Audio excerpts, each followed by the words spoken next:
De este curso. Antes de comenzar, querría comentaros que el grupo coordinador ya está planificando las lecturas para el año que viene.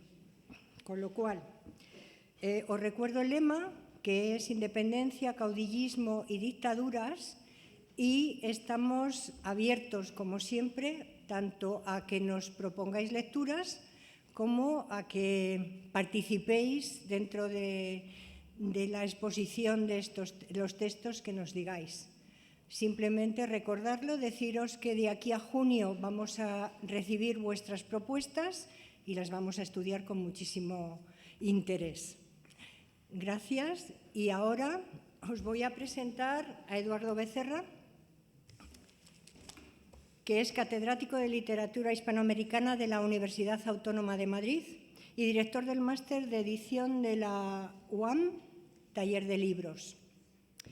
En 2014 obtuvo la beca de profesor visitante en la Universidad de Stanford y en el 2019 una beca Fulbright en el Centro de Graduados de la Universidad de Nueva York, de la ciudad de Nueva York.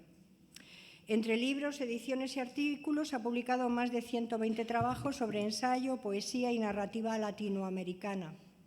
En el 2009 dirigió los actos del homenaje Bienvenido Onetti, celebrados en Madrid con motivo del centenario del nacimiento de Onetti, y en 2017 coordinó en España los actos de homenaje a Juan Rulfo por su centenario. Entre 1999 y 2003 desempeñó el cargo de director de la serie hispanoamericana en la editorial Lengua de Trapo y entre 2014 y 2017 dirigió la colección de cultura y literatura Beta Contemporánea de la editorial Aluvión. Aparte, ha dirigido una edición crítica de Las Lanzas Coloradas, que es el libro con el que hoy vamos a tratar y que espero que os haya gustado tanto como a mí. Muchas gracias y, Eduardo, cuando quieras. Bien, se me oye bien, ¿verdad? Sí. Bueno, pues, Celia, muchísimas gracias a ti y a todos los que habéis hecho posible que invitarme a este taller de lectura. Estoy muy contento. Estoy especialmente contento que sea un taller de lectura que dentro de sus denominaciones esté incluido el nombre de Almudena Grandes, que, bueno, una mujer extraordinaria, una grandísima escritora y una buena amiga. Y me hace mucha ilusión hablar hoy, aunque lo digo con un poco de pena, porque un día como hoy Almudena Grandes estaría contentísima después del gran sufrimiento que los del Atlético de Madrid pasamos ayer. Pero seguro que ella lo ha disfrutado también. Bien,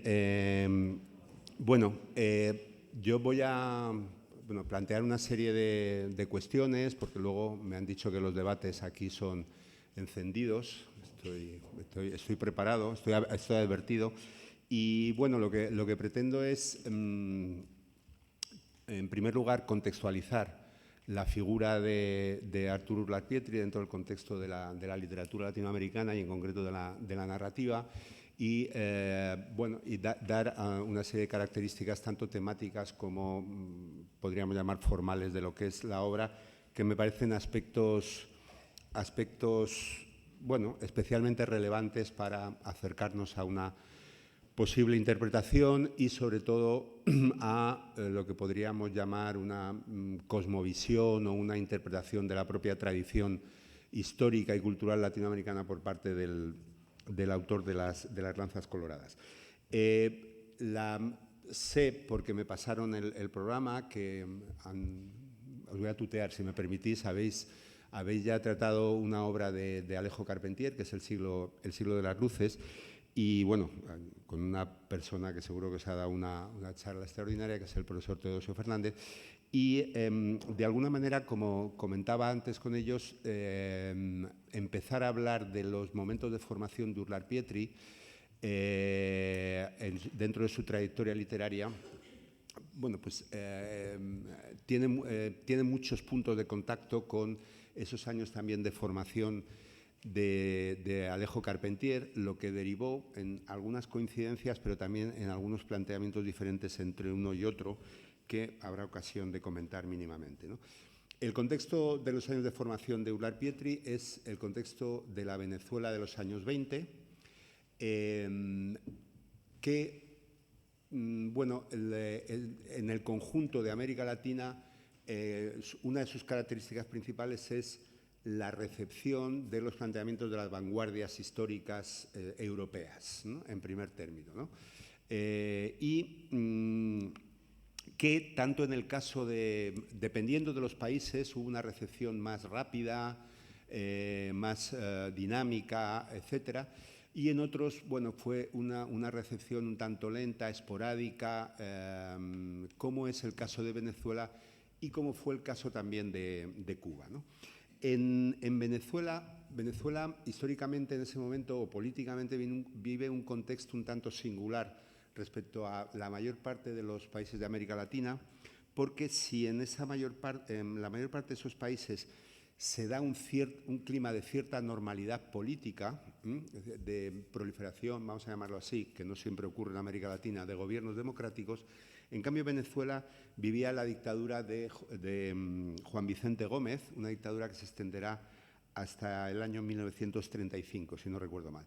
Y al mismo tiempo, es también los años, como una característica especialmente relevante de ese periodo, lo que se llamó el auge petrolero. Venezuela era un país con una deuda externa descomunal y ahora mismo no recuerdo los años exactos, pero descubre petróleo y en muy poquitos años desaparece esa deuda externa y evidentemente la situación económica cambia, una situación económica que evidentemente, como ocurrió bastante a menudo, no llegaba a toda la población y que una explotación petrolera que estaba dominada por las potencias extranjeras, ¿no? En un contexto que podríamos llamar de un cierto neocolonialismo ahora de orden económico.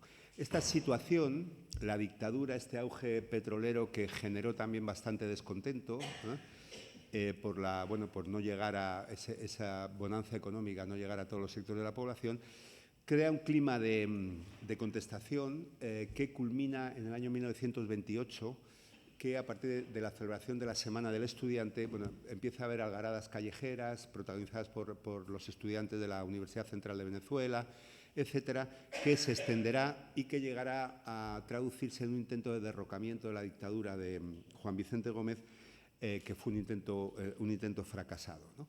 Bueno, insisto en este año 1928 porque, digamos, las figuras que van a empezar a ser relevantes dentro del panorama cultural y literario se les denominó también con la etiqueta de generación de 1928, ¿no?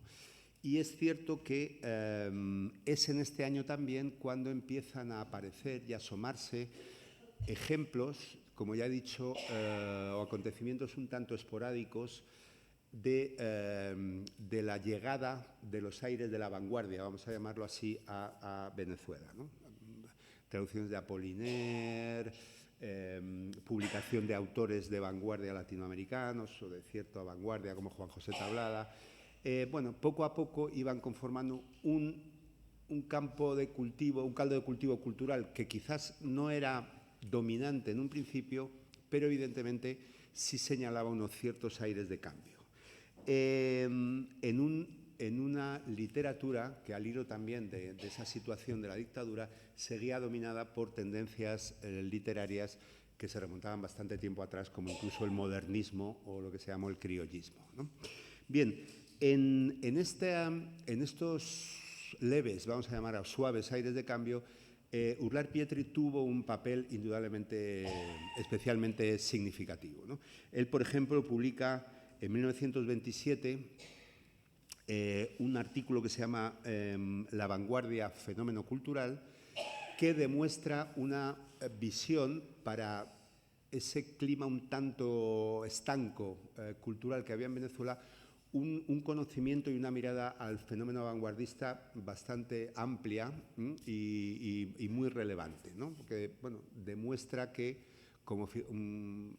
excepcionalmente tenía un conocimiento bastante notable de lo que se estaba haciendo en otras latitudes, ¿no?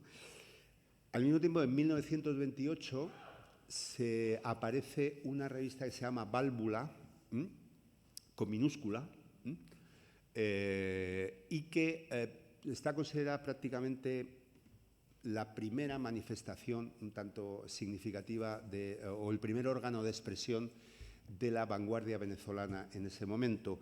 Y como ocurrió muy a menudo con las publicaciones de vanguardia, pues solo tiene un número. No se publicó nada más, pero bueno, eso casi era más normal de lo que podamos pensar, ¿no?, en las publicaciones de vanguardia, ¿no? Bien, Uslar Pietri escribe el editorial manifiesto de esta revista, o sea, se la encarga a él, es decir, otra cuestión que demuestra, digamos, la importancia o la visibilidad que tenía este autor en este contexto de las nuevas poéticas que se pueden casi considerar más o menos de vanguardia en la Venezuela de los años 20. Y, por último, podríamos dar muchísimos más ejemplos, pero centrándonos en la figura de Uslar Pietri, en ese mismo año, 1928, publica un libro que se llama Barrabás y otros relatos, que quizá, junto con libros como La tienda de muñecos, de Julio Garmendia, y no muchos títulos más, está considerada como una de las primeras manifestaciones notables de una escritura narrativa que asimila ciertos postulados de la vanguardia. O sea, fragmentación narrativa, experimentalidad, ruptura del realismo, simbolismo de las tramas, etcétera, etcétera, y podíamos añadir más características, ¿no? Bueno, simplemente estos 3 o 4 hitos, con eso solo quiero, subrayar, ¿no?, cómo, a pesar de este eco bastante atenuado de la vanguardia en Venezuela, indudablemente Uslar Pietri, digamos que fue si no la figura más relevante de estos primeros momentos, sí uno de los escritores más representativos de estas transformaciones que se dan en el campo de la narrativa y de la literatura en general de un país como Venezuela, que en esos años mostraba, digamos, un momento cultural literario bastante conservador respecto a otros países como Argentina, Chile, México, etcétera, ¿no? Bien, y aquí hay un momento que es muy significativo en la carrera de Uslar Pietri, que de una manera y otra está detrás de algunas transformaciones bastante relevantes, sobre todo en el campo de la narrativa latinoamericana, y que acerca a Uslar Pietri a figuras como Alejo Carpentier, que es un escritor cubano, y Miguel Ángel Asturias, un escritor guatemalteco, y que tiene que ver con un viaje a París en 1929 hasta 1934. En París coincide con estos 2 escritores, con Alejo Carpentier y con Miguel Ángel Asturias, ¿no?, que es, por diferentes motivos coexisten en París durante unos cuantos años.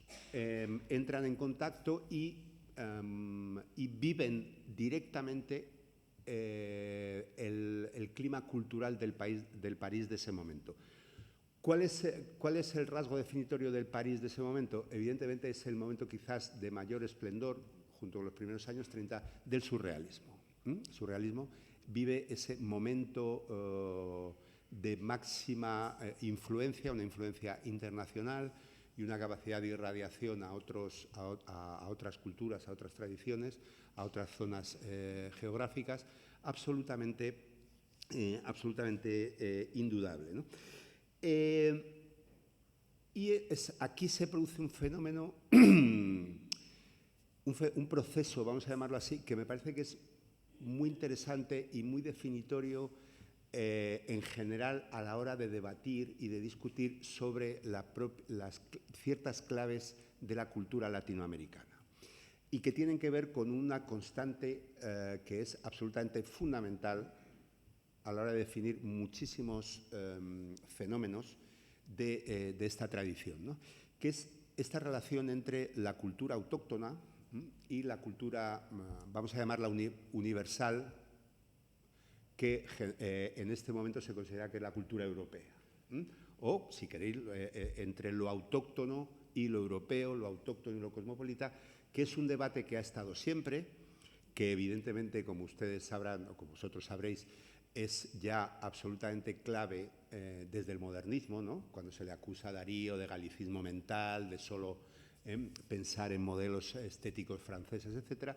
Y este es un debate constante que se da y que en este momento, adquiere unos acentos muy específicos que van a ser muy importantes para debates posteriores dentro de la tradición cultural en general, pero también específicamente literaria, ¿no?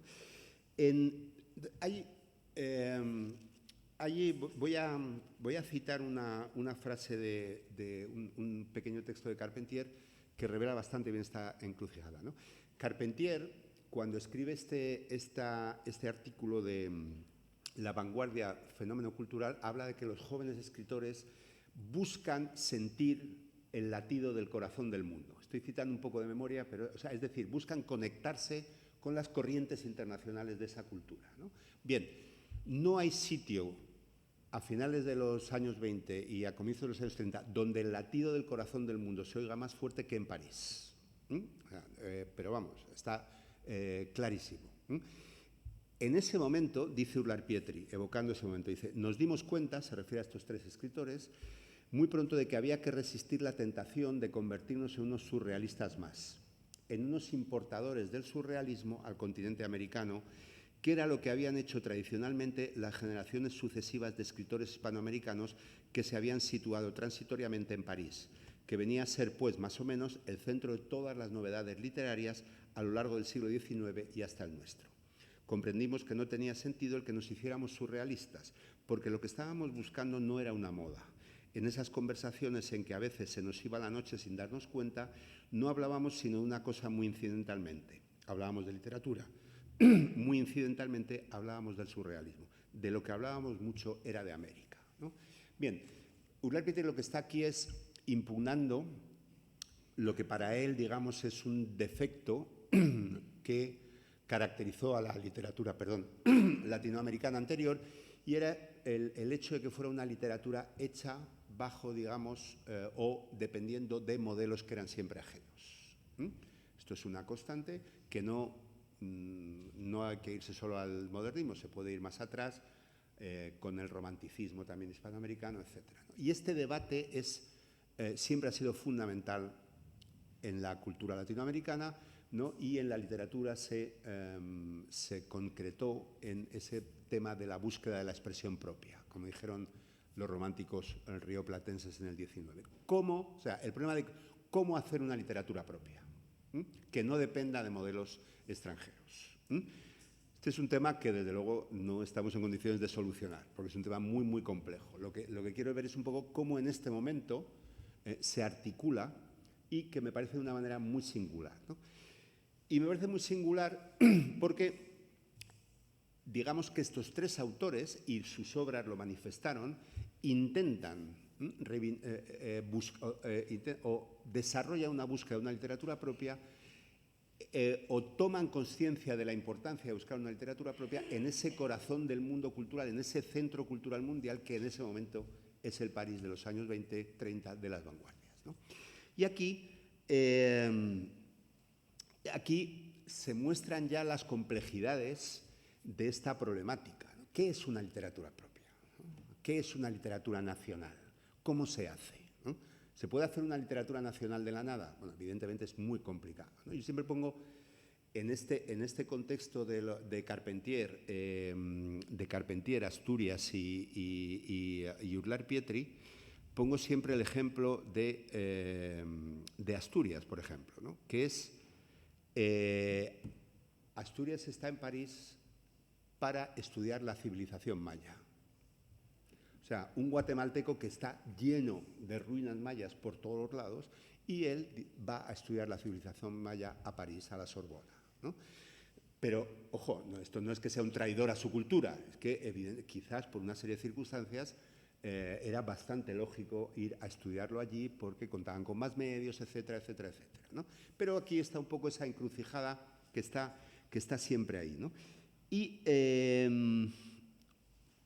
esta encrucijada se manifiesta de una manera muy clara en un concepto que va a ser no solo clave, sino quizás el concepto más popular que a la hora de hablar de literatura latinoamericana del siglo XX, sobre todo de narrativa, ¿no? Cuando yo pregunto a mis alumnos de primero qué saben de literatura hispanoamericana que han enseñado en el colegio, me dicen el boom y el realismo mágico, ¿no? Entonces, el realismo mágico, que es un concepto mucho más complejo de lo que generalmente se considera y que se utiliza con bastante ligereza, en mi opinión, en todas sus complejidades y contradicciones, o estas complejidades y contradicciones tienen mucho que ver con este contexto del París de los años 20 y 30 en el que conviven Arturo Uslar Pietri, Miguel Ángel Asturias y Alejo Carpentier, ¿no?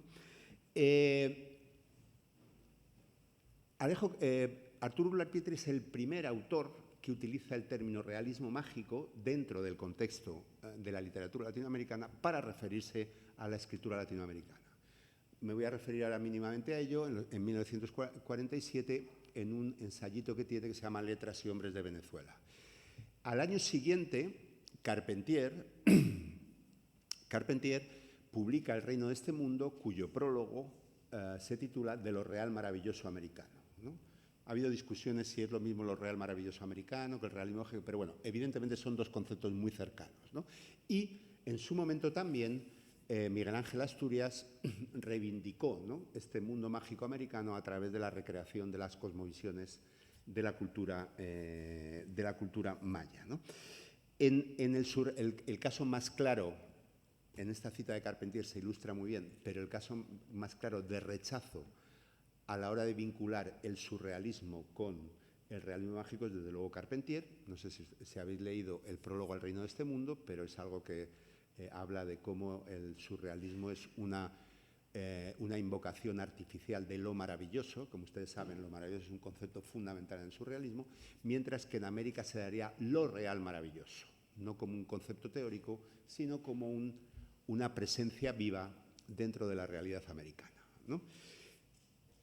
Yo estoy convencido, no es cuestión de profundizar en esto, de que Carpentier no habría llegado a la noción de lo real maravilloso si no hubiera tenido esos contactos muy, muy estrechos con muchos autores fundamentales del surrealismo de este periodo, ¿no? Pero refleja muy bien este tema de la reivindicación de una cultura autóctona frente a las influencias de modelos foráneos, ¿no? En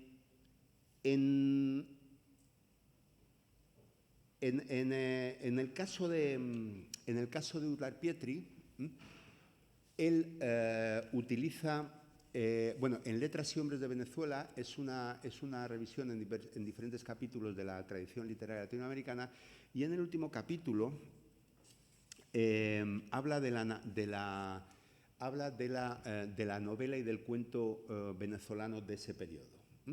Y cuando se está refiriendo al cuento, dice: lo que vino a predominar en el cuento y a marcar su huella perdurable fue la consideración del hombre como misterio en medio de los datos realistas, una adivinación poética o una negación poética de la realidad, lo que a falta de otra palabra podríamos llamar un realismo mágico.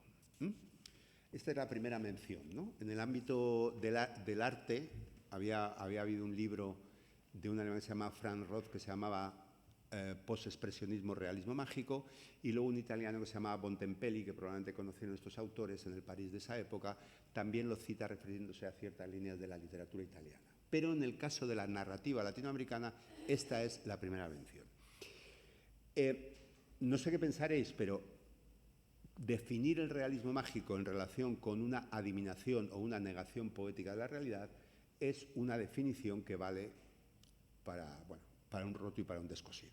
O sea, podríamos definir ciertas poéticas de la vanguardia o del modernismo, o incluso yendo más allá del surrealismo, como un acercamiento poético a la realidad que busca ir más allá, ¿no?, de la superficie y ahondar en estructuras más profundas, más trascendentes, etc., ¿no? Pero esto, por una serie de procesos, se irá familiarizando y bueno, siempre se ha reconocido el papel de Alejo Carpentier, de estos tres autores, ¿no?, a la hora de impulsar y de popularizar una etiqueta que luego será, digamos que, sea, será predominante a la hora de definir muchas claves de la literatura latinoamericana, incluso aquellas novelas y cuentos que no tienen mucho que ver con el realismo mágico, pero es una etiqueta que se populariza. Yo, cuando les hablaba del realismo mágico a mis alumnos, yo siempre empezaba mis clases con una publicidad de hace 5 o 6 años de la Oficina de Turismo de Colombia y de Avianca, que es la línea aérea de Colombia, que decía: Colombia, el país del realismo mágico. Yo decía, ¿ves? Esto es el triunfo de una estética literaria, ¿no? Hasta una campaña turística de un Estado utiliza un concepto que es literario, ¿no? Y aquí está este inicio, ¿no? Bien, ¿qué fue Urlar Pietri un escritor mágico realista? Un poco. Si concebimos el realismo mágico como y esto en buena medida lo fue, el realismo mágico fue una estética, vamos a llamarlo así, o una mirada, una perspectiva que trató de rescatar, ¿no?, una América que trascendía la realidad histórica y que ahondaba en estructuras de la realidad de carácter más trascendente, en relación con el mito, con lo irracional, con lo no lógico, con lo primitivo. Esto lo elaboró muy bien, sobre todo Alejo Carpentier, con mucha más extensión que Urlar Pietri. Y en este sentido, Urlar Pietri publica en 1936 una obra que se llama Red, un libro de cuentos, y otro en 1947 que se llama 30 hombres y sus sombras, que podríamos considerar que se acerca, ¿no?, a estas características que se han solido vincular con el realismo mágico.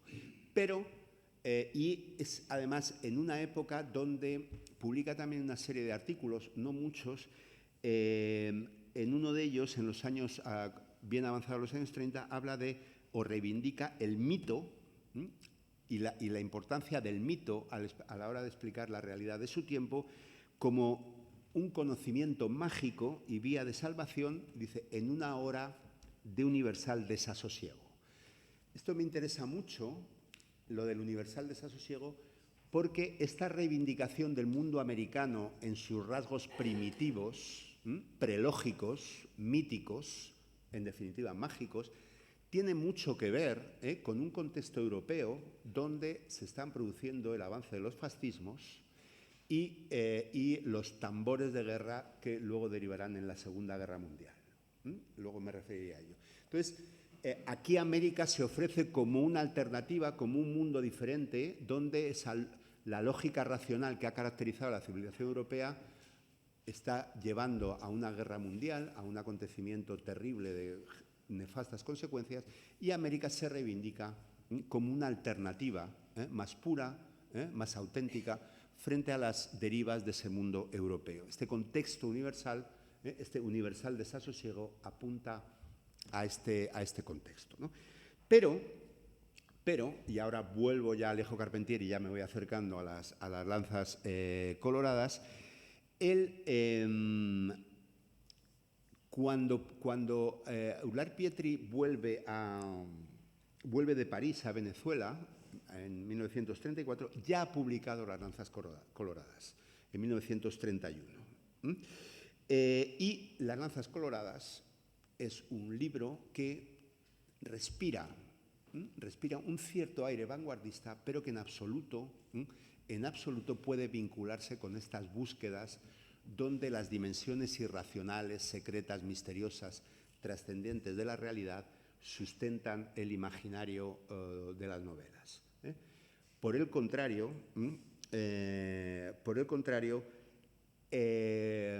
Las lanzas coloradas, la primera novela de Urlar Pietri, para mí incluso la mejor, la primera novela de Urlar Pietri, constituye una muestra clara o ilustra muy claramente lo que es el corazón de la poética de Urlar Pietri, de la poética de la ficción, que es la historia. El tiempo histórico, el tiempo lineal, el tiempo histórico que es, yo defiendo que es el eje constructivo de sus novelas, independientemente de estos dos libros de cuentos que se aparta de esta línea, ¿no? Pero me parece que eso está muy claro. Y la novelística de Urlar Pietri, la novelística, no tanto estos libros de cuentos, lo ilustra claramente. En su novelística aborda el tema de la conquista española en una novela que se llama El camino del Dorado. Las guerras de la independencia, como es el caso de Las lanzas coloradas. El confuso panorama hispanoamericano tras la emancipación en la isla de Robinson, el caudillismo como fenómeno político para él singular, desgraciadamente, el legado, dice, de la política latinoamericana al mundo, el caudillismo, que lo aborda en una novela como Oficio de difuntos, y la Venezuela actual en su novela El laberinto de fortuna, ¿no?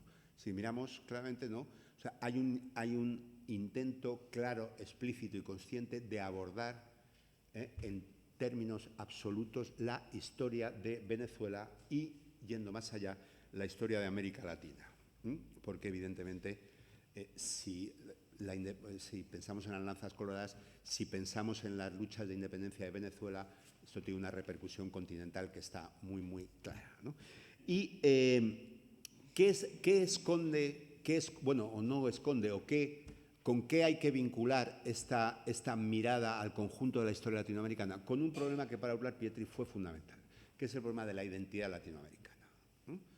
Las claves de su identidad cultural, que Eulàlia Pietri trató de descifrar, analizar y profundizar siempre en relación con su historia, con su historia. Y de hecho yo creo que podríamos decir que hay un argumento que se repite constantemente en las novelas de Eulàlia Pietri. Casi estas novelas históricas, en cierto modo, nos cuentan una historia similar, que es la confrontación entre el destino individual y el destino histórico, y el destino colectivo, y los derroteros de la historia.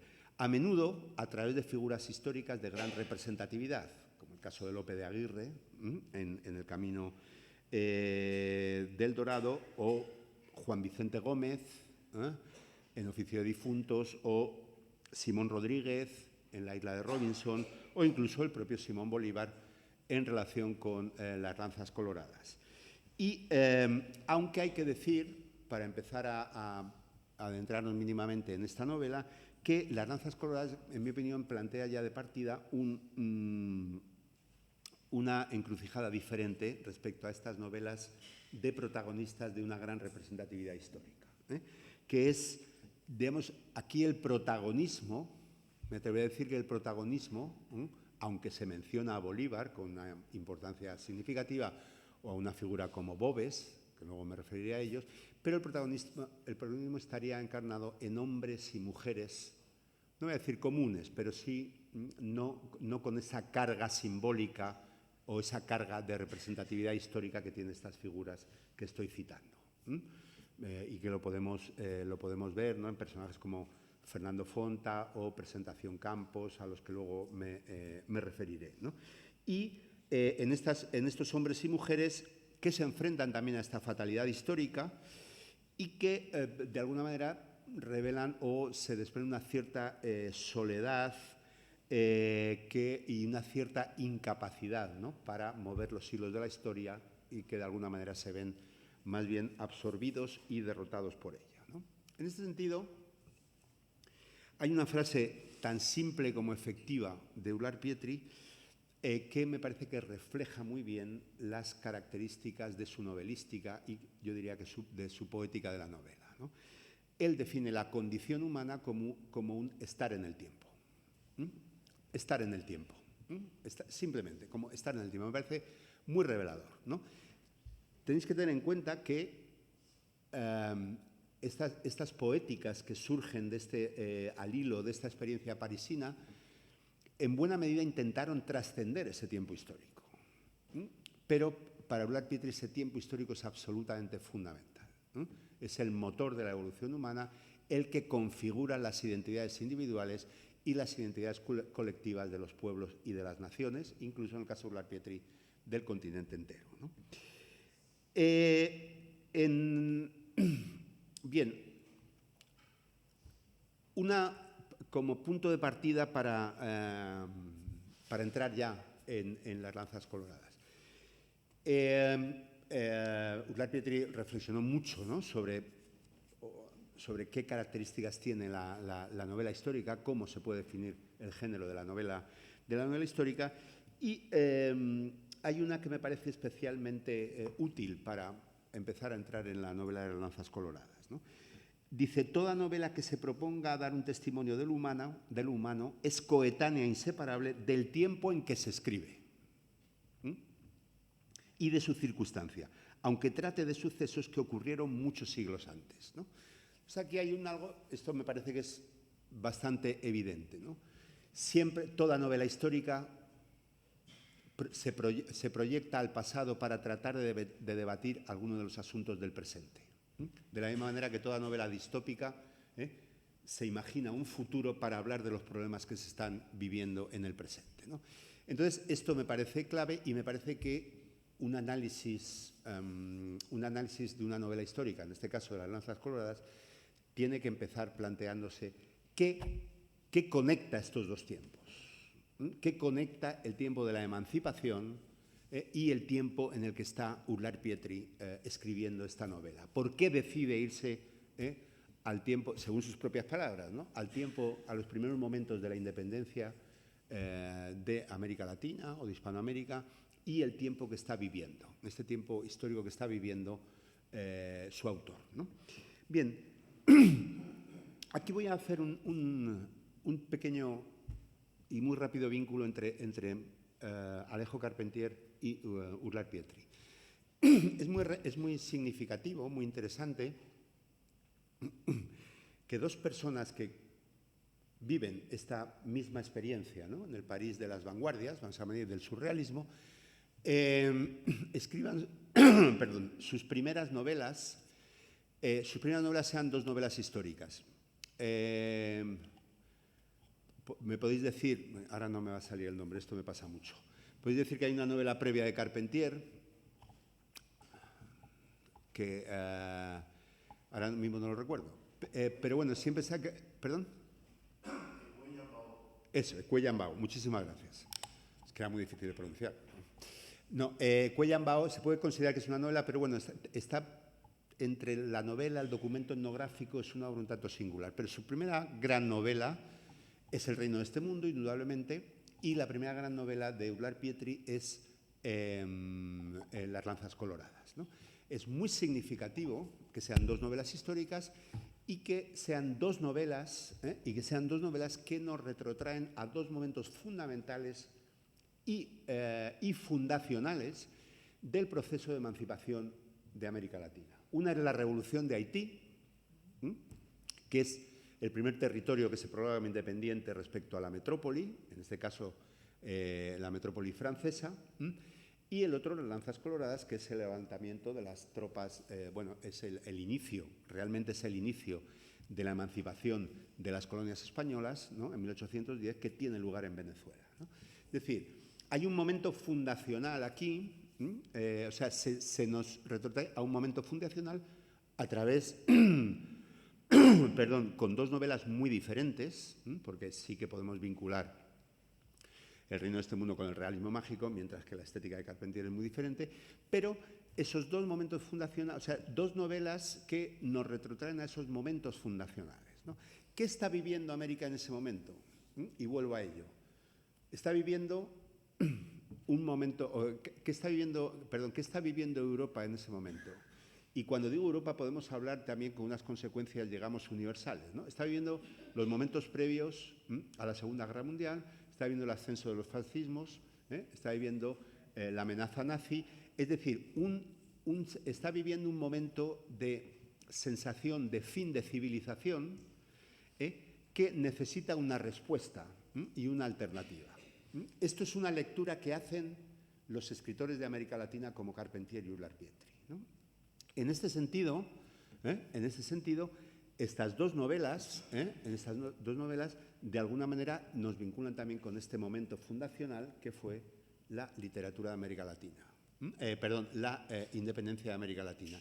Y en este sentido, tanto Urlar Pietri en sus ensayos como Carpentier y en sus novelas nos hablan de la necesidad de reivindicar la América Latina como la posibilidad de una tierra del futuro que sea y que constituya una alternativa a esa civilización en decadencia que es la europea. No hay que olvidar que hay una obra fundamental que será muy influyente en América Latina, que es una novela de un filósofo austriaco, que se llama Oswald Spengler, que escribe una novela un libro que se llama La decadencia de Occidente, y que habla de cómo las civilizaciones son organismos vivos que tienen un momento de nacimiento, crecimiento, auge, esplendor y luego van decayendo. Y ahí en ese libro, acaba con ese dictamen de que la civilización occidental empieza a dar muestras de decadencia y declive que auguran su desaparición futura. ¿Qué hacen los latinoamericanos? Esto no lo dice Spengler. Los latinoamericanos retoman estas ideas de Spengler para decir que la civilización y el mundo del futuro está en América Latina. Esto, ya la Segunda Guerra Mundial aumentará exponencialmente estos discursos en el mundo latinoamericano y, de alguna manera, los ensayos, estas novelas de Eulard Pietri y Alejo Carpentier, son testimonio también de respuesta a esta crisis de civilización. Esta me parece una conexión muy relevante, ¿no? Porque nos retrotraen a ese comienzo del proceso emancipador. Bien, esto no sé si me he alargado demasiado, pero me parece que es significativo para situar la escritura de Eulard Pietri y para explicar algunas de sus características.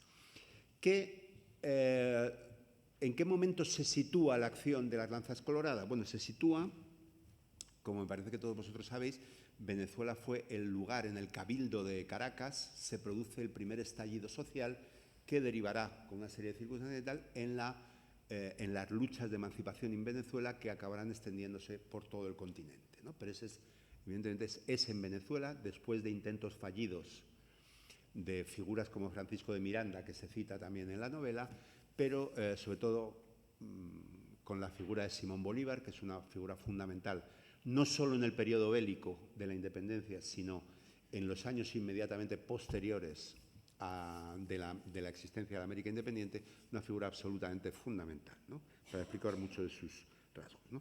Bien, la acción de las lanzas coloradas se sitúa en el bienio de 1813-1814, 3 años después del inicio de las luchas de emancipación.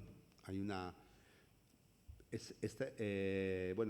revuelta, hay un primer proceso triunfante de las fuerzas republicanas, luego una reacción. Esa anécdota del terremoto es cierta, lo que se cuenta en la novela, es un terremoto, o sea, curiosamente el terremoto afectó fundamentalmente casi en su totalidad a las regiones que habían conquistado los republicanos. Hay una reacción, se pierde la Primera República y después de la pérdida de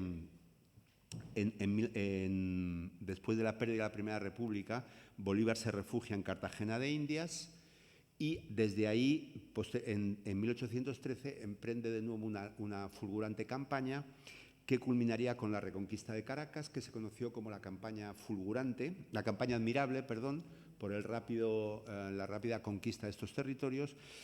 Y ahí se publica la Segunda República y a lo largo de esta lucha, Bolívar dictó en Trujillo una proclama conocida como el Decreto de Guerra a Muerte.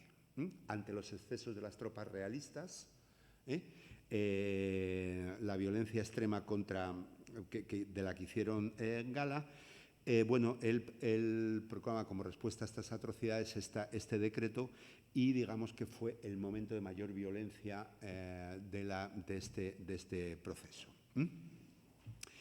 Luego se produce la victoria de Boves en la Segunda Batalla de la Puerta, que desemboca en la pérdida de la Segunda República, y ya será a partir de 1818 cuando se inicie este proceso de reconquista que ya no separará y culminará la independencia de Venezuela y se extenderá por todas las naciones del área, ¿no? En Venezuela se consumará el 24 de junio de 1821 en la Batalla de Carabobo. Bien, como vio, no fue un proceso lineal el de la emancipación, y el proceso venezolano lo reflejó muy bien. Frente a Bolívar, emerge de una manera especialmente significativa en la novela como la otra gran figura histórica que está ahí, que es la figura de José Tomás Rodríguez Boves, que fue un militar español y que tuvo un papel fundamental en la pérdida de la Primera y la Segunda República. Digamos que recrea bastante bien algunos aspectos de su figura Urlar Pietri en su novela, que él conforma un ejército de lanceros, que tiene mucho que ver con este título, ¿no?, de la novela de las lanzas coloradas, compuesto en su mayoría por campesinos y negros esclavos del llano, ¿no? En ese sentido, me parece relevante, Urlar Pietri lo refleja muy hábilmente, un poco como el proceso emancipador no fue un proceso de dos bandos clarísimamente definidos en lo ideológico, en lo de sus orígenes sociales y étnicos.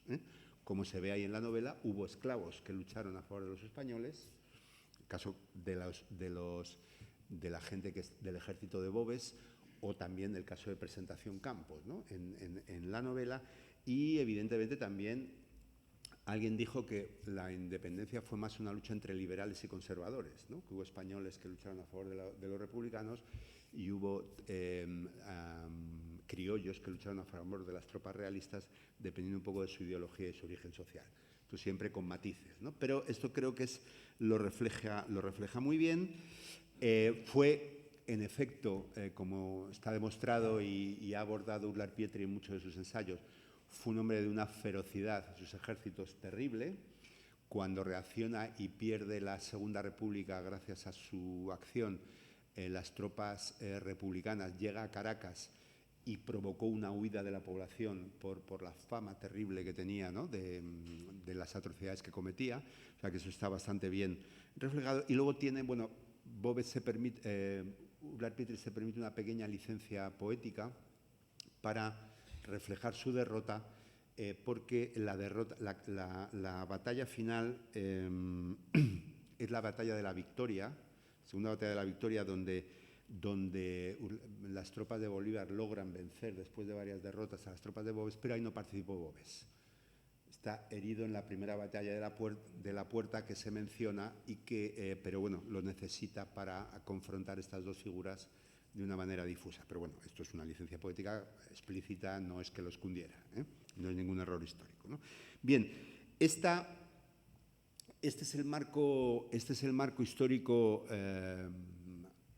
más general, el escenario histórico en el que se sitúa, y junto a estas dos figuras están estos personajes que son mucho más protagonistas, ¿no?, que estas figuras históricas, ¿no?, y que son, bueno, Fernando Fonta. Hay que decir también, muy rápidamente, que se me ha olvidado, a través de la figura de Fernando Fonta al inicio, la novela no solo recrea las guerras de la independencia, ¿no?, se evoca el mundo colonial, la sociedad colonial, el inicio de la entrada de las ideas ilustradas que luego impulsarán el movimiento independentista, o sea que hay una visión también más amplia, ¿no? Y, bueno, fundamentalmente diría, bueno, Fernando Fonta, sus amigos, su hermana, Presentación Campos, ¿no?, son como quizás las figuras principales, y a través de ellos, ¿no?, me parece que se reflejan, se expresan algunos de los temas fundamentales de la novela, la tensión o el combate entre los instintos y los ideales, ¿no?, la lucha por la libertad mezclada con la cobardía, ¿no?, y también con sentimientos muchas veces alimentados más por la literatura que por la propia realidad, ¿no?, como es el caso de Fernando Fonta y la figura inglesa, ¿no?, su amigo inglés que está ahí, el capitán inglés, ¿no? En definitiva, y esto es una de las cosas que más me gustan de la novela, más que la recreación de episodios históricos, me parece que Urlar Pietri opta por recrear la historia como un complejo marco de conciencias en conflicto, ¿no? Me parece que ahí hay un elemento que es absolutamente fundamental y que articula el relato, en muchos de sus aspectos clave, ¿no? Es decir, porque de alguna manera, claro, lo que hay detrás a la hora de plantearnos el análisis de las danzas coloradas es cómo articula Urlar Pietri las relaciones entre la historia y la ficción, ¿no? Este sería un primer elemento, ¿no? La historia no como el devenir de personajes prototípicos, aunque también aparecen, sino como el combate entre conciencias en conflicto, que me parece que en estos personajes secundarios se ve muy bien, ¿no?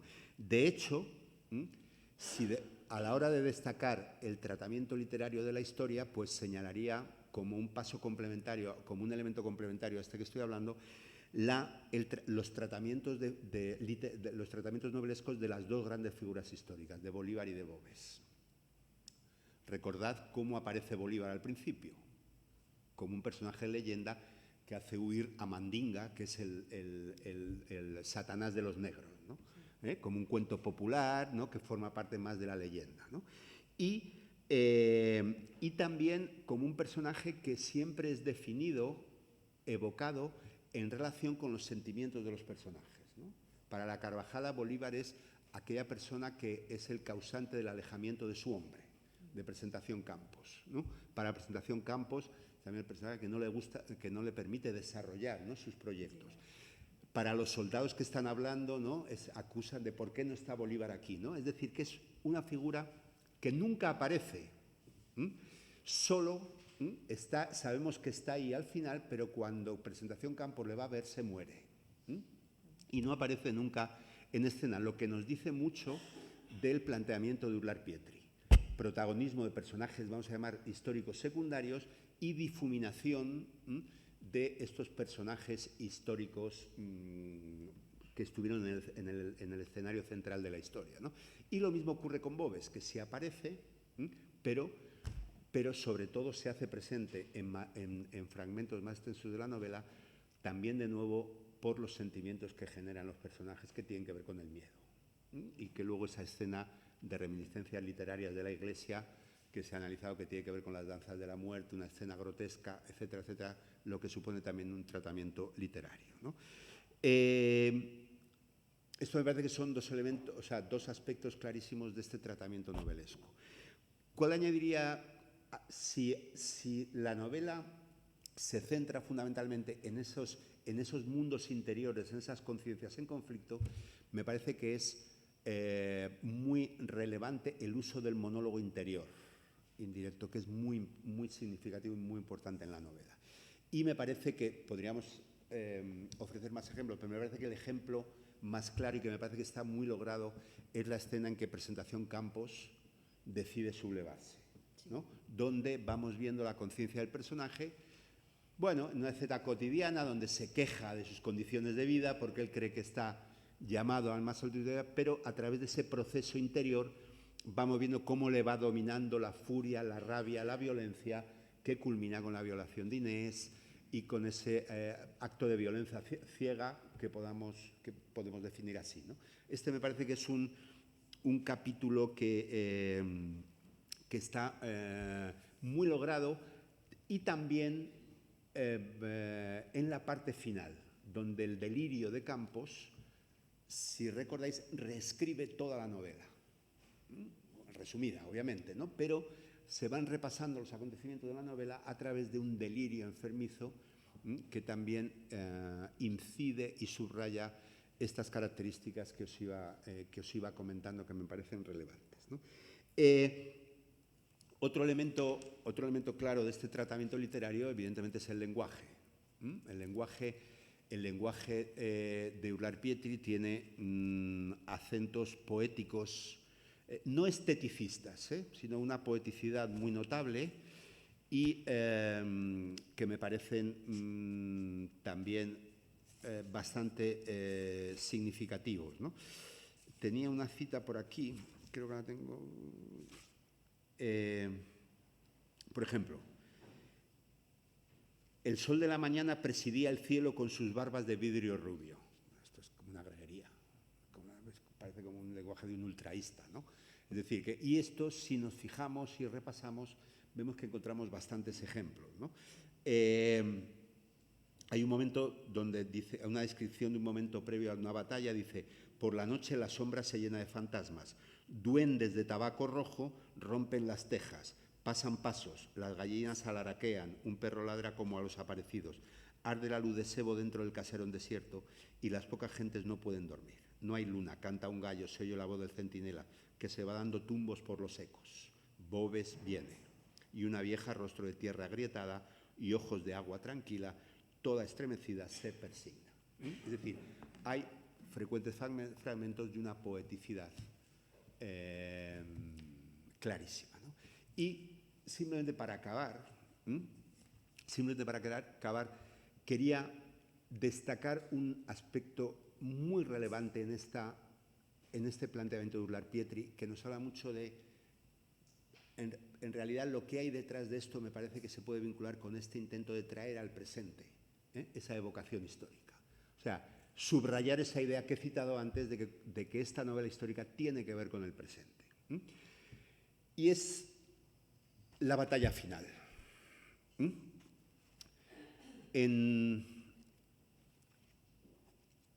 Y con esto acabo. Hay un momento de la batalla final, bueno, se está empezando a hablar de los preparativos, comienza la lucha, y de repente, cuando ya va a tener lugar la lucha, cuando se van a confrontar los cuerpos de los combatientes, leemos en la novela: de uno y otro lado se tejían los alaridos de las cornetas y a rato se alzaban, subrayo los verbos, tormentas de gritos que pasaban y se iban retumbando por entre los cerros. Y de repente hay punto y aparte, dice: y de pronto un bloque sólido se desprende de la masa, se adelanta velozmente, pasa la tierra limpia, alcanza las primeras casas y se mete por las calles. Sobre los cerros de la Victoria, los cañones desatan un trueno repetido. ¿Qué hay aquí? Un cambio temporal. Que culmina, un cambio temporal de la narración. Es decir, la novela, o sea, la batalla final, que es el punto culminante del argumento, pasa a hacerse presente en la novela. Es decir, se trata como si estuviera ocurriendo. Y aquí, digamos que a través de este recurso, bueno, se vinculan estos dos tiempos, el pasado, con el presente de la escritura. Con el presente, que es el presente de la batalla, y también el presente de la escritura. Y me parece que es el recurso final muy sutil y muy inteligente por parte de Urlar Pietri a la hora de ilustrar esa poética de la ficción histórica de Urlar Pietri que citaba antes, en la que subraya y destaca y reivindica cómo toda novela histórica habla también no solo del tiempo que evoca, sino del tiempo de la escritura. De momento creo que no tengo más que decir. Gracias. Gracias.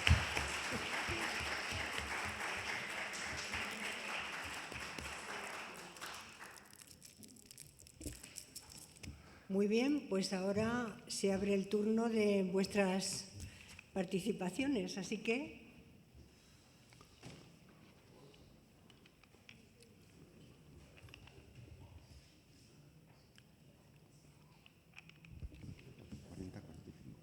Perfecto. Es que se me ha olvidado ponerlo al principio.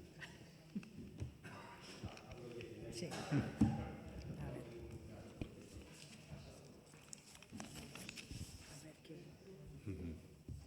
Hola, buenos días. Buenos días.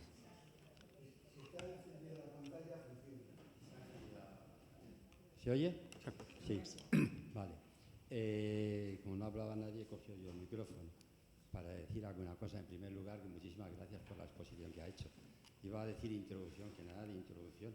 Es que has tocado en 10 minutos, parto de al principio, toda la política, las ideologías, todos los planteamientos de la obra de Urlar Pietri, todos los planteamientos entre diversos autores. Has tocado prácticamente todo en eso. Gracias. Pero hay una cosa que a lo mejor yo no he apreciado cuando he leído la novela. Bueno, en primer lugar, damos importancia a Presentación Campos. Y según estaba leyendo la novela, pues pasó el primer capítulo, leí el segundo de los antecedentes familiares, Fernando, toda relación ideológica que él aprendió en la universidad, etcétera y tal. Y llego al capítulo 6. Y en el capítulo 6 vuelve a aparecer hacia el final presentación Campos. Digo, ¿qué ha pasado aquí? Ya no me acordaba yo de presentación Campos del primer capítulo. Pero me acordaba que le trataban, no sé quién era. En el primer capítulo no sabemos quién exactamente, sabemos que tiene o es encargado de algo, pero nada más. Y cuando llega y tal, empieza, o le trataban, mejor dicho, don presentación, señor presentación, usted y tal, es decir, un trato, pero desaparece durante casi 6 capítulos. Y aparece en el capítulo 6 mencionado, solo y exclusivamente, pero que se lleva a bañar al capitán David. Se lleva a bañar y tal, y después le da la pistola. Pues me quedé perdido, y ahora aquí, después de 6 capítulos, aparece. Vamos al capítulo 7 y vuelve a aparecer otra vez. Señor presentación, usted, don, etcétera, tal. Digo, ya, digo, este tiene que ser alguien, este personaje, que era importante. Y yo me planteaba y tal, o sea que hemos empezado la novela por la mitad. ¿Podría ser una novela y media res esto? Porque el capítulo 2, el 3, el 4 y tal, parece que es como muy anterior a este capítulo 1 de presentación Campos. Da la impresión.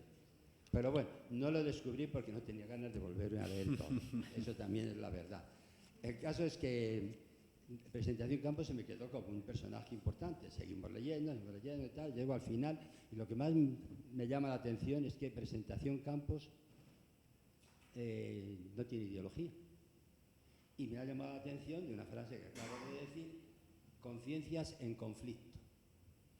Pues yo, presentación Campos, no le veo con ninguna conciencia política y menos en conflicto, pero sí que le veo con algo que está relacionado con el título genérico de de todos estos 2 años que vamos a hacer, con las tiranías. En el fondo, lo único que quiere es el poder, porque, o mejor dicho, va a la guerra por el poder, porque el poder nos dará el dinero, etc. Es decir, lo relaciono más que conciencias en conflicto, lo relaciono con la idea de la tiranía. Yo creo que va por ahí un poco presentación Campos. El pobre hombre muere, ya sabemos cómo, Fernando ya sabemos cómo. Sin embargo, sí que hay esta conciencia en conflicto en los personajes que has dejado mencionar por el camino. Esa idea de que hay ricos hacendados que son republicanos, mientras que tenemos a mestizos o esclavos o mulatos y tal, que son godos. Entonces, tal, ahí sí que veo más conciencias de conflicto, para que veamos. Y nada más. Muchas gracias. Bueno, gracias.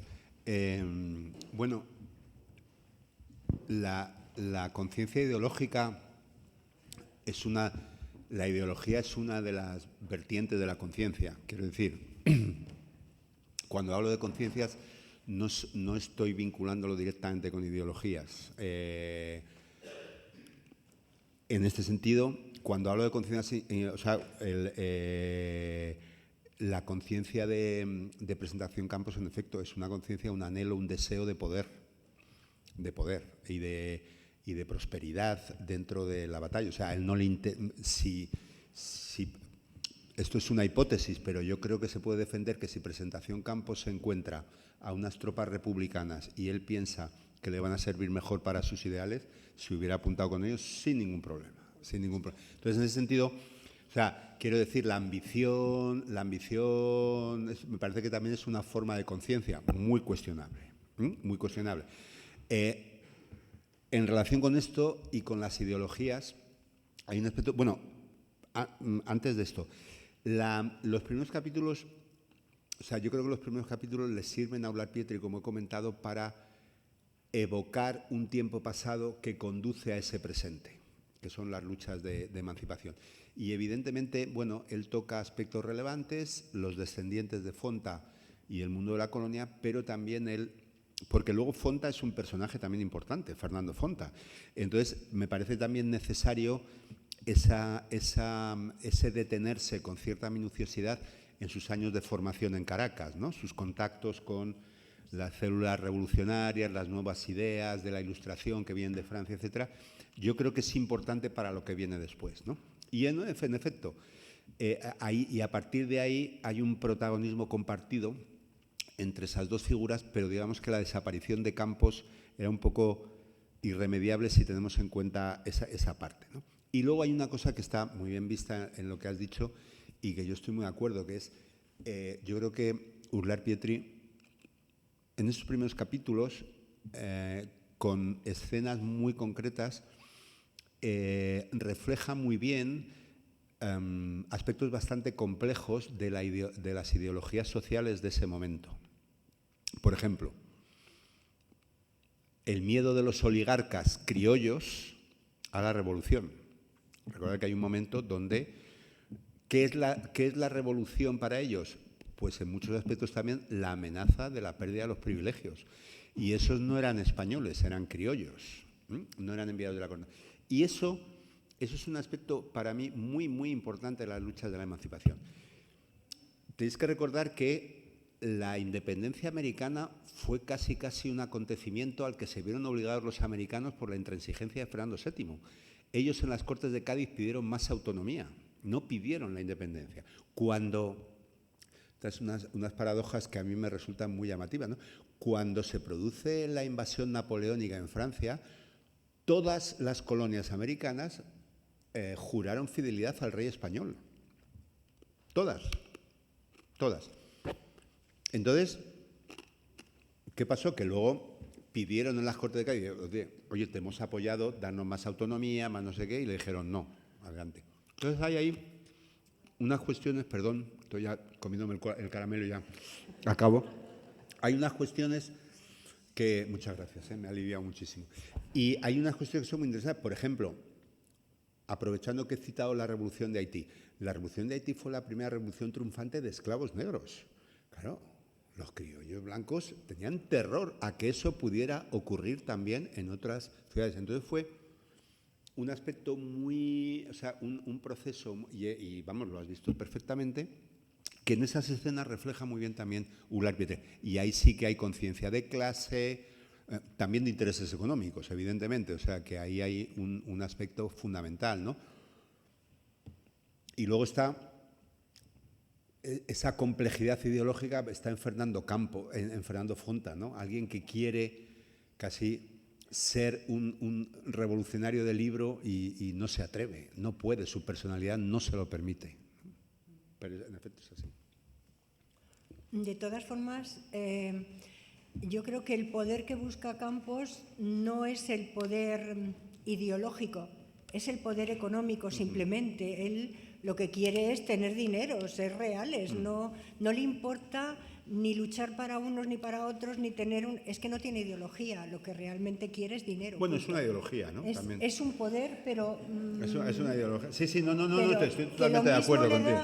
Ser de Godó que ser... Totalmente. Le da lo mismo, él lo que quiere es dinero, sin más. Totalmente. Sí. Yo estoy leyendo... Pero él quería dinero para tener ese poder. No.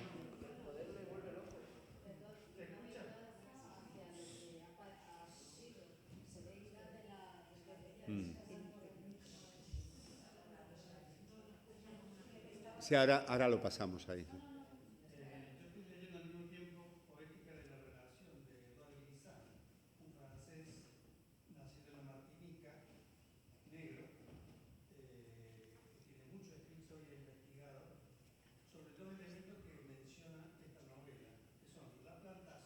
Y el mestizaje.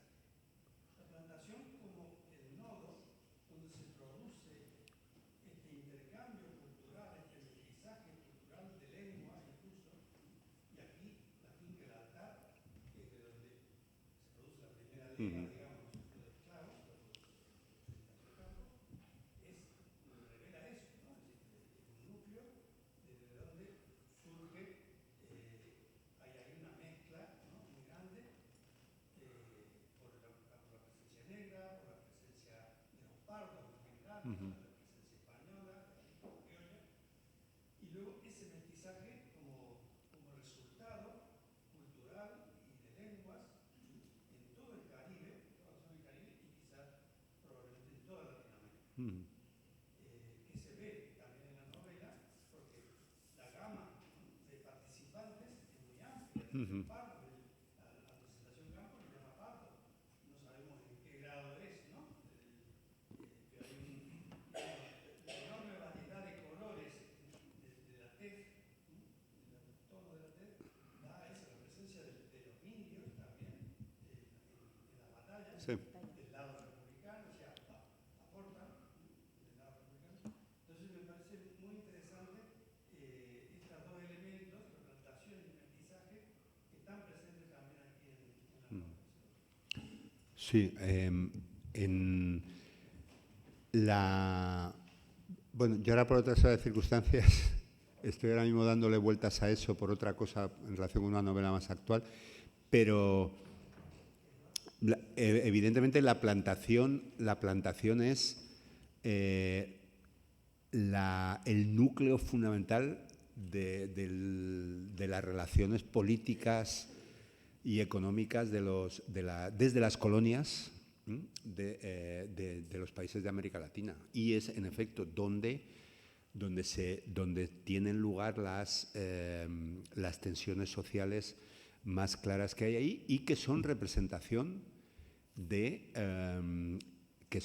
digamos, que encarnan el poder de las oligarquías. Porque recordad que cuando Fernando Fonta tiene contacto con estas nuevas ideas de una manera prolongada es en la ciudad. Pero evidentemente, o sea, eran sociedades fundamentalmente rurales y las ciudades pues todavía eran casi las cortes. O sea, eran cortes monárquicas, ¿no?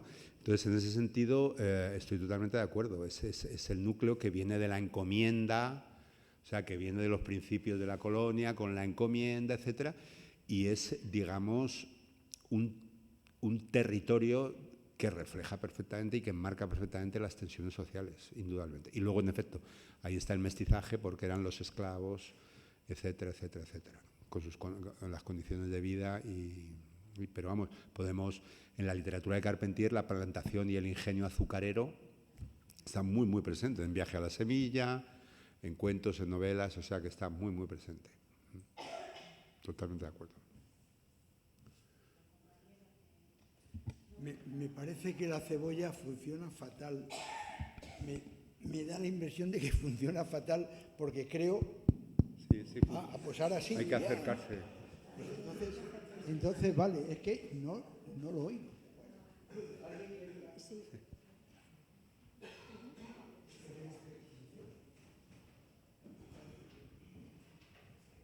Bueno, muchas gracias por tu exposición, me encantó. Gracias. Disfruté muchísimo. Y yo quería comentar 2 o 3 temas en torno a los que he reflexionado con la lectura del libro. Uno es el autor, que sigue una tradición latinoamericana proveniente del siglo XIX y que se ha terminado por perder, creo, que es el hombre político que también escribe y con gran calidad literaria. Uh-huh. Bueno, Sarmiento, Echevarría, la generación del 80 en Argentina, Pablo Neruda, Miguel Ángel Asturias, que fueron embajadores diplomáticos y literatos. Otro tema que he estado reflexionando es sobre novela histórica y la diferencia entre una novela histórica de calidad literaria y lo que nos venden como bestseller de novela histórica. Y creo que en ese sentido esto es paradigmático. Uh-huh. El señor sin duda está de lo más informado y sin embargo nos ofrece una construcción literaria, se permite jugar con muchas cosas y no solo pasarnos datos, y se disfruta muchísimo. Otro tema es el héroe romántico con una imposibilidad de acción, que es Fernando Fonta. Uh-huh. Y me pregunto si Uslar Pietri ha pensado en la Cartuja de Parma. Es que, como en la Cartuja de Parma, Napoleón, que está ahí dando vueltas, y Fabrice del Dongo nunca lo llega a ver, de alguna manera el personaje Bolívar y Boves están ahí y nunca lo llegan a ver, ¿no? Uh-huh. Por otro lado, en la novela me ha gustado mucho también el trabajo de lenguaje, muchísimo. De manera que creo que, bueno, entre tu exposición y la lectura ha sido muy Me alegro. disfrutable. Muchas gracias. Sí, sí bueno, lo de la comparación con el bestseller no hay mucho que contar. Si hubiera habido un crimen y un enigma, entonces sería un bestseller, pero... Conocí un escritor argentino, me gustó mucho, que decía: todo bestseller es información más enigma. Esa frase de, me gusta mucho porque he aprendido mucho y encima me lo he pasado muy bien, ¿no? Esta es un poco como... Pero sí, no, yo creo que es un... o sea, lo que me interesa, lo que intentaba decir al final es que no es un intento de reconstrucción arqueológica, que muchas veces en los bestsellers pasa, ¿no? Sino, bueno, es un poco actualizarlo a través de recursos literarios. Y yo creo que era buen conocedor de la literatura francesa, seguro que leyó La Cartuja, y yo creo que los personajes están bastante literaturizados también. O sea, no solo es Fonta, también yo creo que su amigo el inglés también le pide matrimonio, a veces incluso con un pelín de exageración, ¿no? De cásese conmigo, bueno, un poco, ¿no? Sí. Entonces, bueno, pero sí, yo también creo que es un tratamiento muy literario, estoy totalmente de acuerdo, y totalmente de acuerdo en lo de una figura que se ha perdido. Pero ahí a lo mejor discrepamos un poco. O sea, la figura del escritor político es una figura de otra época, pero que en Latinoamérica se ha perpetuado bastante. Y es o sea, el escritor que tiene una tribuna pública y habla de política, y que a veces esto le convierte, bueno, es que diplomáticos ya, el 80% de escritores han sido, pero vamos, ya con responsabilidades de gobierno, en efecto, los que has nombrado, algunos más. Pero esta conciencia civil y cívica del escritor ha sido, en mi opinión, sigue siendo un poco, pero yo creo que a veces corre el peligro de lastrar un poco su literatura. Un poco porque es una idea de un escritor civil más dieciochesco, decimonónico, y un poco como la necesidad de dar un mensaje político, ideológico, a veces lastra. Y es algo que sigue funcionando. Por ejemplo, si os fijáis, cuando hay un problema, estoy hablando de escritores y escritoras de mi generación, pero que lo hacían cuando éramos más jóvenes, ahora ya... Pero si hay un problema en México, en El País sale una tribuna de Jorge Volpi. Si hay un problema en Bolivia, escribe una tribuna de Edmundo Paz Soldán. Si hay un problema en Colombia, escribe y en cualquier lugar del mundo, Juan Gabriel Vázquez. Fijaos cuántos escritores españoles de esa generación hacen lo mismo. Casi ninguno, menos Cercas, que es un poco decimonónico también en este sentido. No, además ya Cercas para mí se ha convertido en un escritor, digamos, con tribuna, de tribuna política, ¿no? Ideológica. Pero no es tan frecuente. En cambio, en América Latina sigue siendo bastante frecuente y me llama mucho la atención. Pero sí, es muy interesante. Y en ese sentido continúa. Yo a veces le veo, y Volpi, por supuesto, ha sido diplomático también, o sea que... Pero yo a Juan Gabriel Vázquez le veo a veces de candidato a la presidencia colombiana.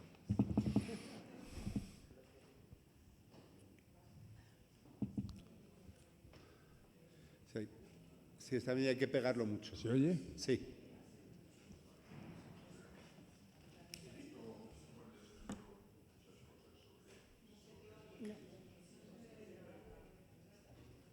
Si está encendida la pantalla, funciona.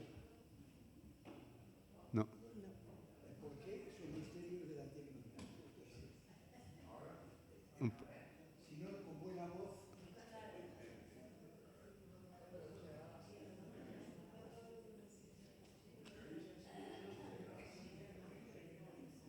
Las pilas. Entonces, por llevar, coger esto.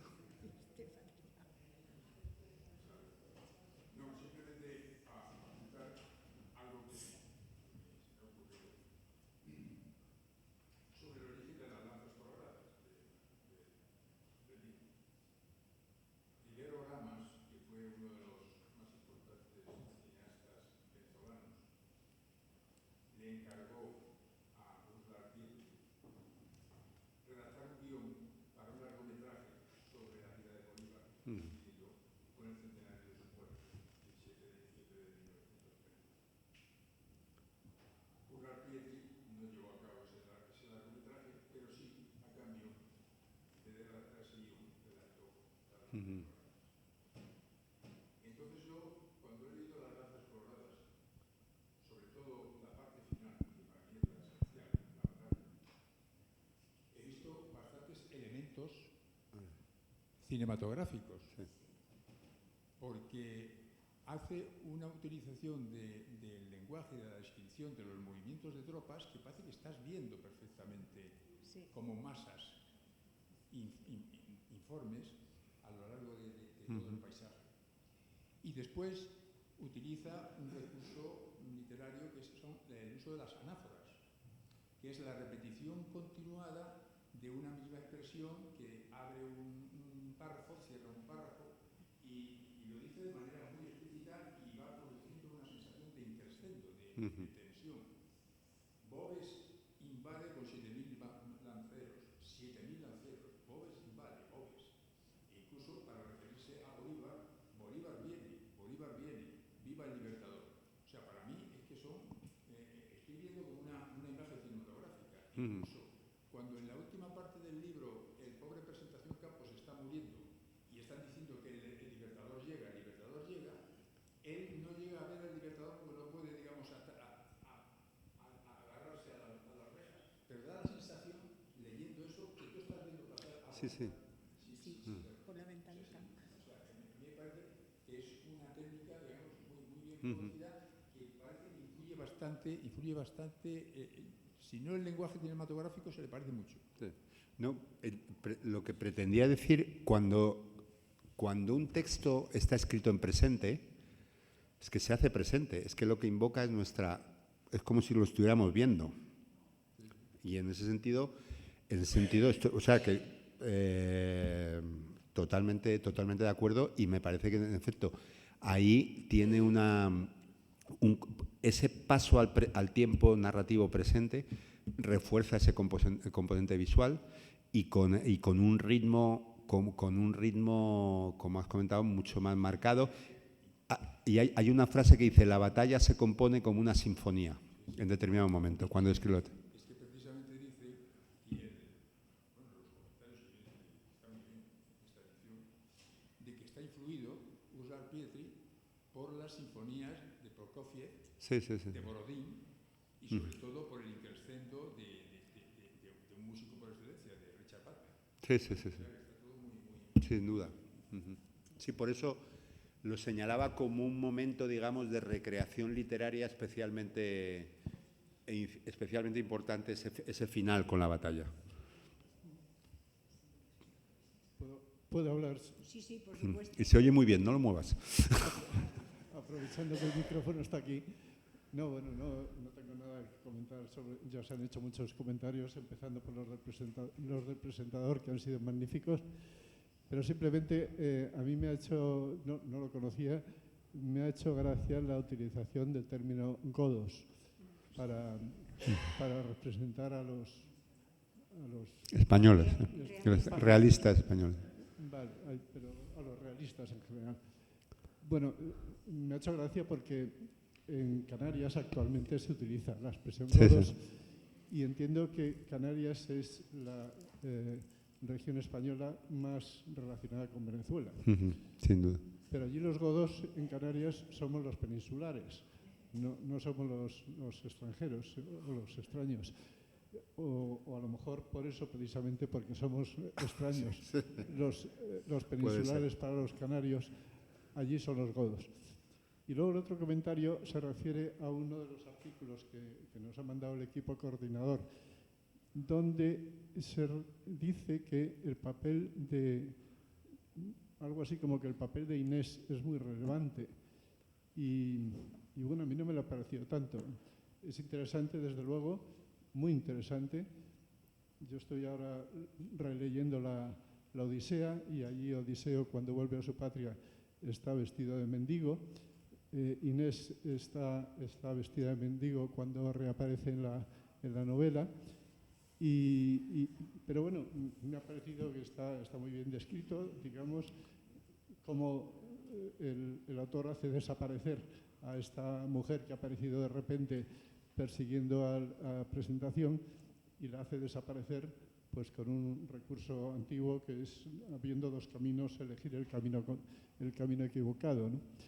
Pero no me ha parecido tan relevante el papel de Inés en la novela. Mucho más relevante me parece de su hermano.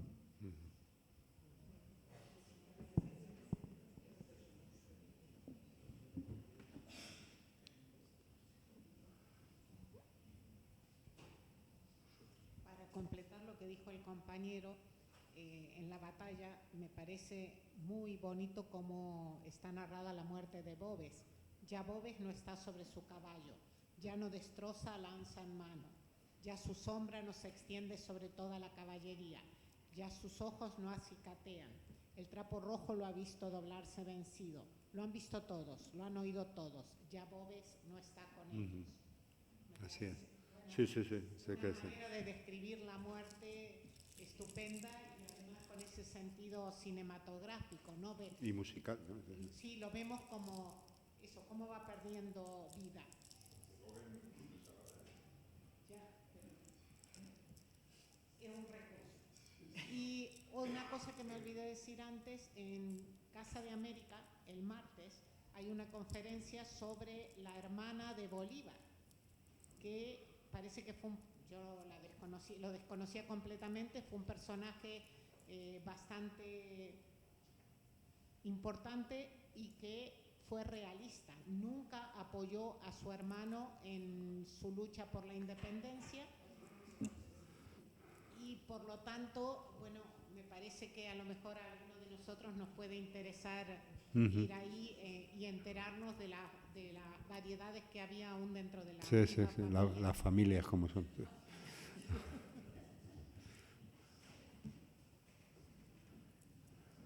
Ahí. Coge el... No, pero es para grabar. Para grabar. Sí, Sí, está sí, bien. sí. ¿Se oye? Sí. Del empleo de la anáfora, esa repetición, efectivamente, en las páginas últimas del paroxismo de la batalla, lleva ese recurso al límite. Y si ya la perspectiva, pues más que ultraísta o cubista o vanguardista, ya parece una alucinación. Tiene que ver, yo qué sé si con Peckinpah, efectivamente, el guión cinematográfico ahí se ve mucho. Cuando dice, ya nadie es un hombre, cada cual es tan solo una cosa fatal, que sabe destruir, que quiere destruir, que no alienta sino para destruir. Los ojos ya no ven venir seres humanos, sino brazos con lanzas rojas. Y los otros no ven tampoco venir hombres, sino brazos con lanzas, brazos rojos con lanzas rojas. No han visto de los caballos sino las dos orejas erizadas, que flotan sobre las patas nerviosas, las dos orejas erizadas como la lanza.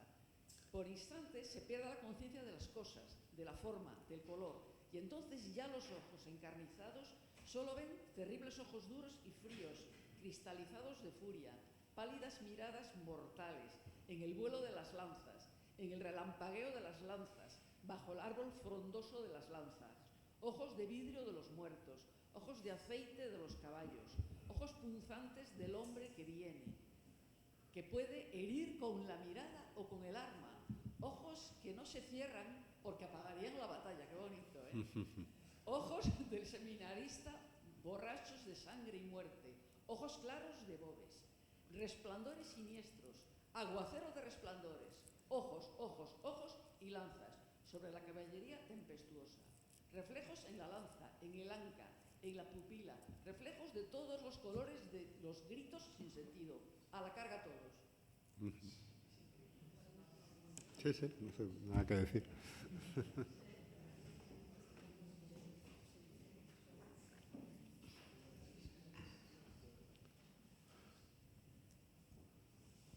Y ya para añadir un apunte.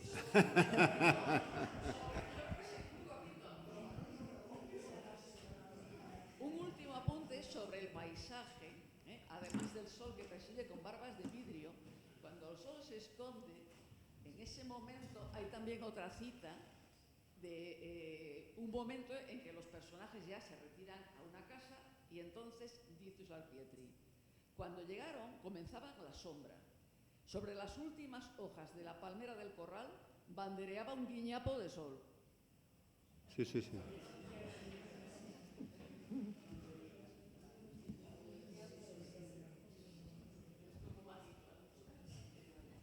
¿Alguien más?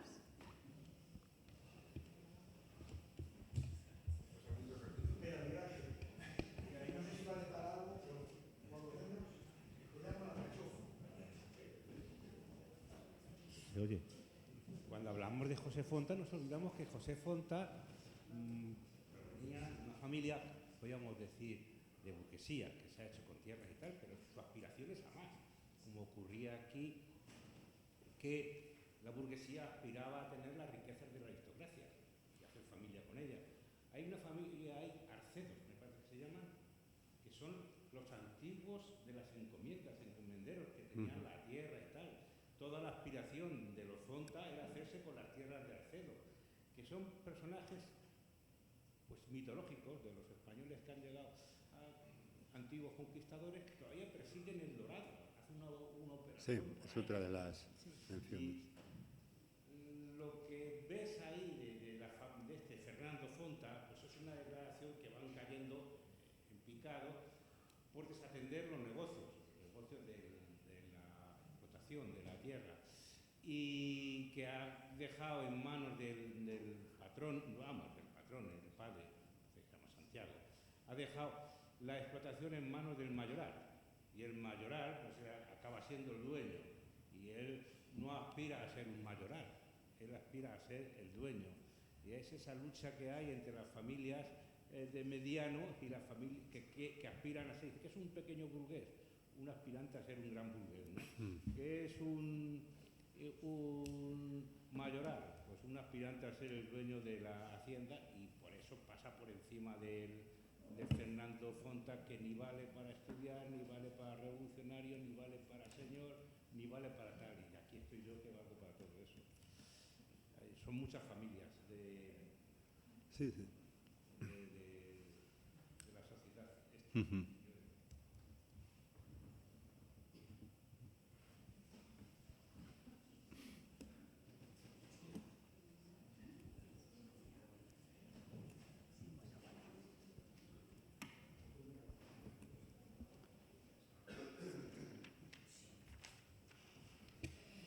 Bueno, en vista de que parece que no hay nadie más que quiera comentar nada, hemos elegido para terminar la charla de hoy el himno nacional de Venezuela, para que veáis, bueno, lo que cantan, y que además todos estos himnos nacionales vienen de la época en que se desarrollan las lanzas coloradas.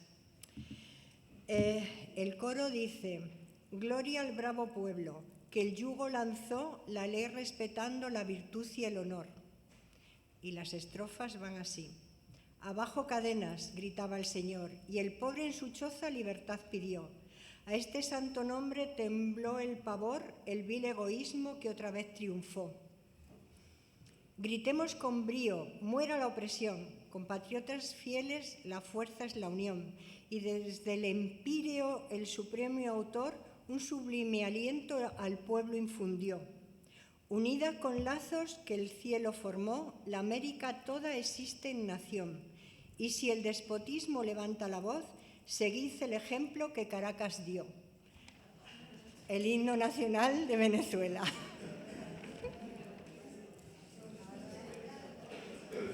Pues muchas gracias a todos y sobre todo a Eduardo por su exposición. Lo del libro. Y porque querías hacerlo. Gracias.